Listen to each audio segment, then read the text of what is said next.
최근 수도권의 한 장례식장에서 아직 어둠이 남아있는 새벽 시간 발인식이 조용히 진행되고 있었습니다. 그런데 한 가지 이상한 점이 있었죠. 장례 기간 내내 빈소가 없었습니다. 조문객도 없고 접객도 없었습니다.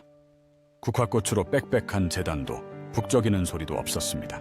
오직 가족 몇 명만이 고인의 마지막 길을 조용히 배웅했습니다. 그리고 한 유족은 큰 비용을 들이지 않고 조용히 보내드리고 싶었다고 말했습니다. 이것이 지금 대한민국에서 빠르게 확산되고 있는 이른바 무빈소 장례입니다. 그리고 이 현상 뒤에는 우리가 미처 깨닫지 못했던 거대한 균열이 숨어 있습니다. 단순히 장례 문화가 바뀌는 게 아닙니다. 대한민국 서비스 산업 전체가 흔들리고 있다는 신호일 수 있거든요. 오늘은 무빈소 장례라는 현상 하나가 어떻게 한국 경제의 구조적 위기를 드러내는지 이야기해보려 합니다. 장례의 기본 절차를 떠올려 보시면 임종 후 안치를 하고 입관을 하고 빈소에서 조문객을 받은 다음 발인을 거쳐 화장이나 매장으로 마무리되죠. 이게 일반적인 3일장의 흐름입니다. 그런데 무빈소 장례는 이 중에서 빈소를 차려 조문객을 받는 과정을 통째로 생략합니다. 안치와 입관, 발인은 그대로 진행하지만 빈소가 없으니 조문객도 없고 접대 음식도 없어요. 가족끼리 안치실에서 조용히 시간을 보내다가 다음 날 바로 화장장으로 향하는 거죠. 그래서 보통 2일장으로 끝납니다. 불과 몇 년 전만 해도 이런 방식은 주로 무연고자, 그러니까 돌봐줄 가족이 없는 분들의 장례에만 적용됐습니다. 그런데 지금은 상황이 완전히 달라졌어요. 최근에는 수도권을 중심으로 무빈소나 간소 장례를 선택하는 사례가 눈에 띄게 늘었다는 현장 목소리가 나옵니다. 한 장례 지도사는 예전과 비교하면 무빈소 장례가 확연히 늘었다고 증언했습니다. 그리고 더 주목할 건 이제 무빈소를 선택하는 이유가 달라졌다는 점입니다. 예전에는 돈이 없어서, 연고가 없어서였다면 지금은 가족이 있어도 일부러 무빈소를 선택하는 사람들이 늘고 있거든요. 왜 그럴까요? 가장 직접적인 이유는 역시 돈입니다. 한국의 평균 장례 비용이 얼마인지 아시나요? 장례비는 조문객 규모와 선택 항목에 따라 편차가 크지만 많은 가정에서 1,000만 원대 부담으로 체감하는 경우가 적지 않습니다. 상조업계에서도 일반 장례를 치르면 상당한 비용이 든다고 안내하고 있어요. 그런데 무빈소 장례를 선택하면 어떻게 될까요? 업체 지역 구성에 따라 차이는 있지만 일반 장례 대비 비용 부담이 크게 낮아질 수 있습니다. 일부 상품은 100만 원대부터 안내되기도 해요. 절차는 유지하되 빈소 운영과 접객이 줄어들면서 체감 비용이 크게 내려가는 겁니다. 여기서 한 가지 의문이 생기죠. 도대체 그 차이가 어디서 발생하는 걸까요? 장례 비용의 항목별 구성을 보면 답이 나옵니다. 가장 큰 비중을 차지하는 게 뭔지 아세요? 바로 음식과 접대비입니다. 조문객을 맞이하는데 들어가는 비용이 상당한 부분을 차지해요. 조문객 100명이 오면 1인당 2만 원에서 3만 원씩 계산해도 음식비만 200만 원에서 300만 원입니다. 조문객이 더 많아지면 비용은 훨씬 더 올라가죠.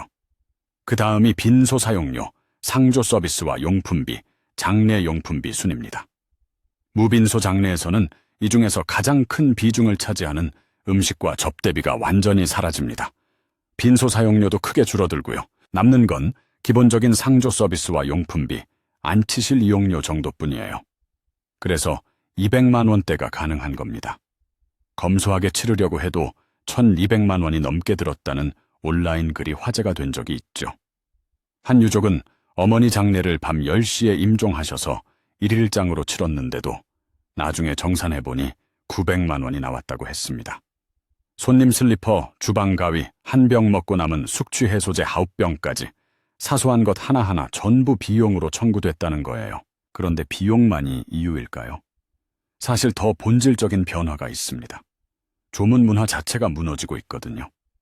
예전에는 장례식장에 조문객이 줄을 섰습니다. 회사 동료, 친척, 지인들이 의무적으로 참석했죠. 부의금을 봉투에 넣어서 직접 전달하고 국밥이나 육개장을 먹고 갔습니다. 그게 한국의 장례 문화였죠. 그런데 지금은 어떤가요? 장례업계 관계자들의 증언에 따르면 조문객 수가 현저히 감소했습니다.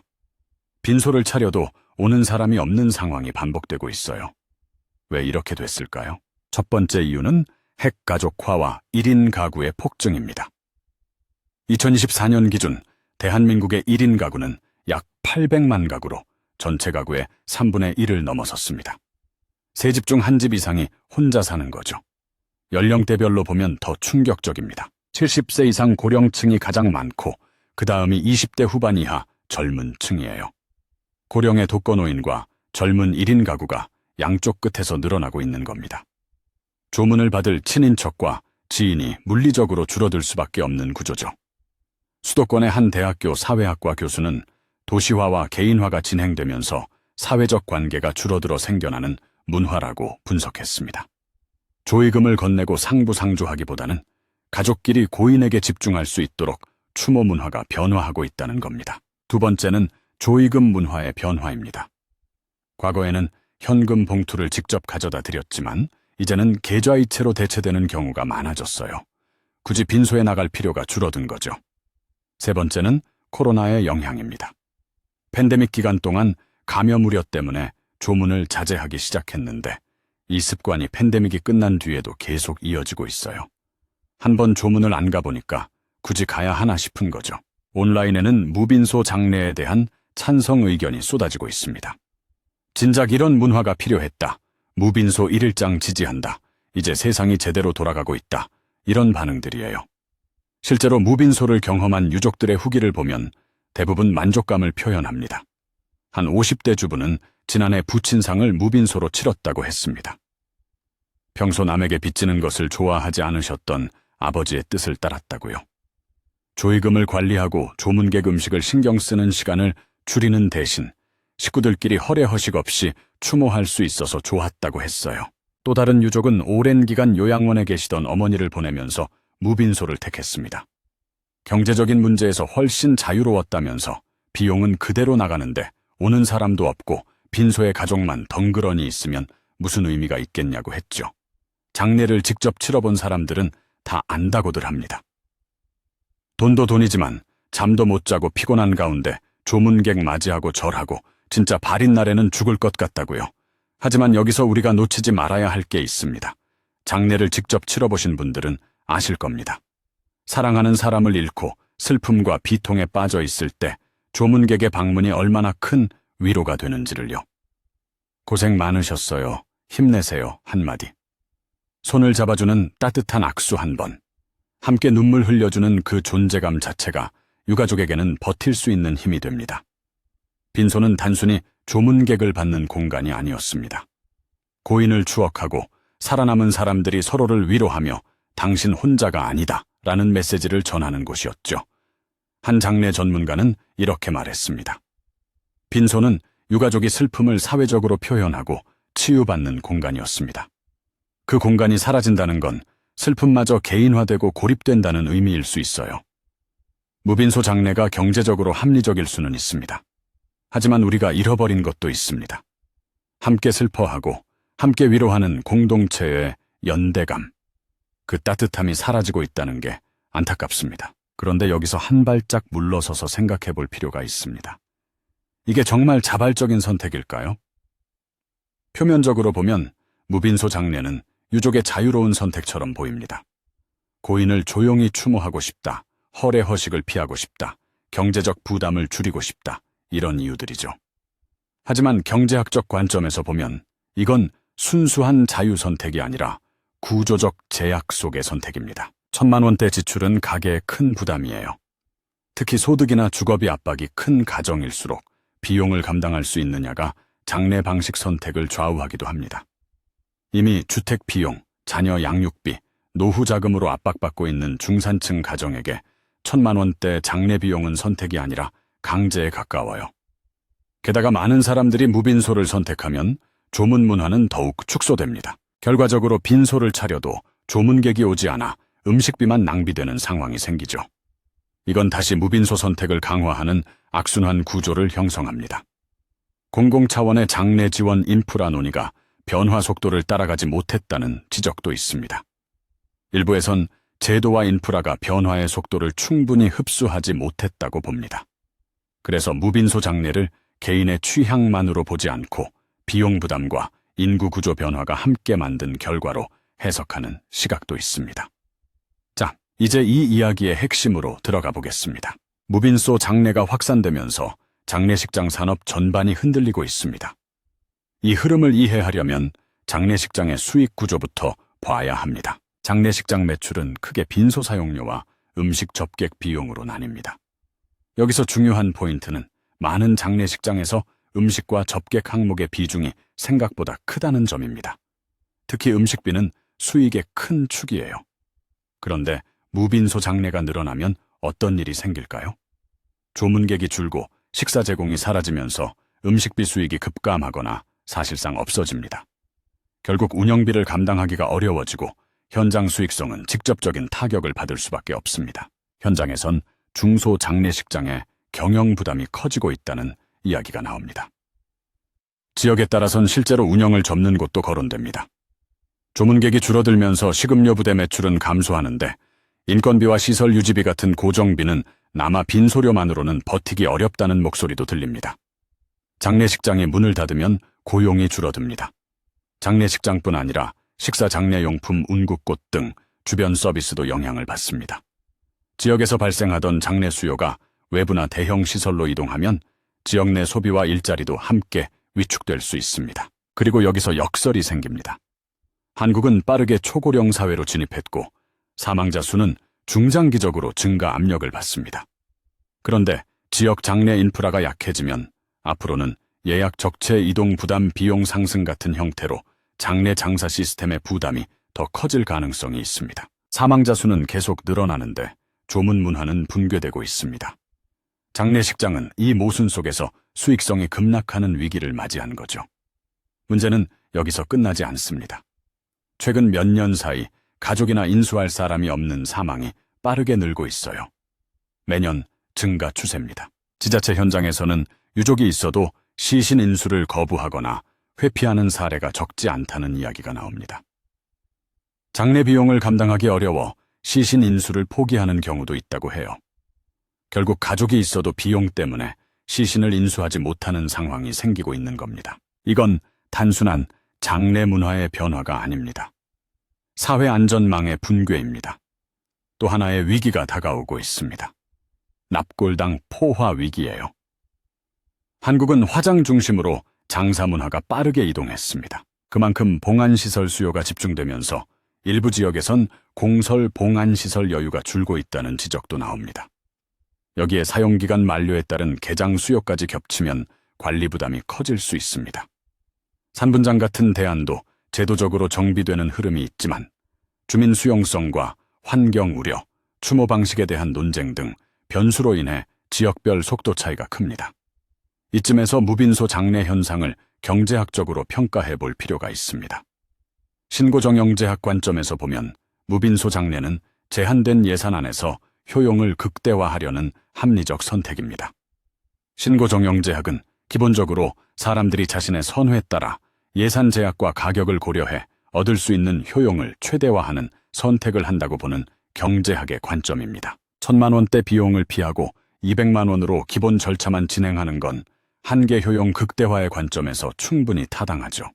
하지만 케인스주의 관점에서 보면 얘기가 달라집니다. 케인스주의란 경기가 나쁠 때 사람들이 소비를 줄이면 전체 지출이 부족해져 경제가 더 위축될 수 있다고 보는 관점입니다. 개별 가구의 합리적 절약이 총수요를 감소시키거든요. 장례식장, 상조업체, 음식업체 등 관련 산업의 매출이 급감하고 고용이 줄어들고 지역 경제가 위축됩니다. 장례식장 폐업으로 일자리가 사라지면 더 많은 가구가 경제적으로 궁핍해져서 또다시 무빈소를 선택하는 악순환이 생기는 거예요. 이게 바로 절약의 역설입니다. 제도경제학 관점에서 보면 기존 장례 제도가 변화한 가족 형태와 비용 현실을 충분히 반영하지 못한 측면이 있습니다. 장례식장은 오랫동안 음식 접객 중심의 수익 구조에 의존해 왔는데 조문 문화가 약해지면 그 구조가 그대로 흔들립니다. 장례 지원과 사후 인프라 논의도 아직 과제가 남아있고요. 제도경제학은 사람이 바뀐 게 아니라 제도가 어떤 선택을 하게 만들었다에 초점을 맞춥니다. 그 결과 많은 가구가 원해서라기보다 여건 때문에 무빈소를 선택하게 되는 흐름이 나타납니다. 그렇다면 장례 문화의 미래는 어떻게 될까요? 변화는 단순히 무빈소에서 그치지 않습니다. 수의 문화도 바뀌고 있어요. 과거에는 삼배 수의가 정석처럼 여겨졌지만 지금은 선택지가 훨씬 다양해졌습니다. 수공업으로 만든 고가 삼배 수의는 수백만 원대까지 올라가기도 합니다. 요즘은 비단 한복을 맞추거나 고인이 생전에 즐겨 입던 옷을 수의로 선택하는 사례도 늘고 있습니다. 업계에선 유족이 직접 수의를 준비하는 비중이 커졌다는 말도 나옵니다. 영정사진도 변하고 있습니다. 예전에는 어르신들이 미리 사진관에 가서 영정사진을 찍어뒀죠. 그런데 요즘에는 LED 액자에 디지털 영정을 걸어서 실물 사진을 대체하는 추세예요. 부의금 문화도 달라졌습니다. 현금 봉투 대신 장례식장 키오스크에서 카드로 부의금을 내는 경우가 늘고 있어요. 해외에서는 더 다양한 변화가 일어나고 있습니다. 일부 국가에서는 장례 선택지를 크게 확대하는 추세예요. 관사용 의무를 완화하거나 화장 뒤 남은 유골을 집에서 보관하거나 자연에 뿌리거나 다이아몬드 같은 장신구로 가공하는 것도 허용하는 곳이 늘고 있습니다. 장례문화 전문가들은 이런 변화가 개인의 선택권을 넓히고 장례문화의 다양성을 인정하는 신호라고 평가합니다. 하지만 모든 전문가가 긍정적으로만 보는 건 아닙니다. 한 대학교 장례지도학과 교수는 전통적인 장례 문화나 정서를 생각하면 무빈소는 말이 안 된다고 주장했습니다. 빈소는 장례라는 의례를 행하는 장소를 의미하기 때문에 이 장소가 없으면 장례를 하지 않는 것이라 용어를 붙일 수 없다는 겁니다. 그리고 현실적인 어려움도 있어요. 한 온라인 댓글에는 문제는 불효라고, 예의가 아니라고 손가락질하는 주변 지인들이라고 적혀 있었습니다. 장례식장을 안 차렸다는 이유로 차가운 시선과 말들이 돌아오는 상황이 남은 가족에게는 또 다른 부담이 된다고 했어요. 무빈소 장례를 선택하는 게 아직은 쉽지 않은 결정인 거죠. 사회적 시선이라는 보이지 않는 압력이 존재하니까요. 정리해 보겠습니다. 무빈소 장례의 확산은 단순한 문화 변화가 아닙니다. 이건 세 가지 위기의 교점에서 발생하는 현상이에요. 첫째는 경제 위기입니다. 저성장, 고금리, 주거비 폭등으로 인한 가구 부담 극대화가 배경에 있어요. 둘째는 인구 위기입니다. 초고령 사회 진입, 무연고 사망자 급증, 핵가족화와 1인 가구 확대로 조문 문화 자체가 무너지고 있어요. 셋째는 산업 위기입니다. 장례식장에 음식비 의존 수익 구조가 붕괴되고 납골당은 포화되고 조문 문화는 완전히 변했습니다. 현재 추세가 계속되면 어떻게 될까요? 중소장례식장의 경영 악화가 심각하게 우려됩니다. 고용 감소로 관련 산업 종사자들의 실직이 늘어날 거예요. 납골당 포화로 유골 처리에 어려움이 발생할 수 있고 사회적 지원 부재로 무연고 사망자는 계속 증가할 겁니다. 무빈소 장례가 나쁘다는 게 아닙니다. 허례허식을 줄이고 고인과의 마지막 시간에 집중하겠다는 선택은 존중받아야 해요. 문제는 그 선택이 진정한 자유의지에서 나왔는가, 아니면 구조적 강제에 떠밀린 결과인가 하는 점입니다. 언제부터인가 우리에게 죽음은 삶의 고귀한 마무리가 아니라 남겨진 이들에게 짐이 되지 말아야 할 숙제가 되어버린 듯합니다.